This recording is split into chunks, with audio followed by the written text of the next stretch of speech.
நேரத்தில் தூக்கி வீசப்பட்ட மூதாட்டி.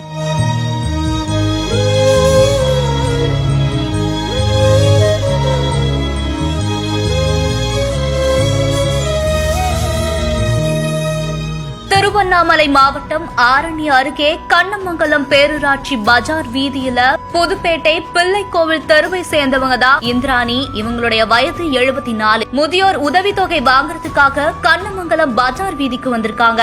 அப்போ கண்ணமங்கலம் பஜார் வீதியில சாலையை கடக்க முயற்சி செஞ்சப்போ திருவண்ணாமலை சாலையிலிருந்து கண்ணமங்கலம் பஜார் நோக்கி வேம்புலியம்மன் நகரை சேர்ந்த தனியார் நிறுவன ஊழியர் செல்வம் அப்படிங்கிறவரு தன்னோட பைக்ல 4 குழந்தைகளோட வந்துட்டு இருக்காரு. அப்போ எதிர்பாராத விதமா மூதாட்டி மேல மோதினதுனால மூதாட்டி தூக்கி வீசப்பட்டு படுகாயம் அடைஞ்சிருக்காங்க.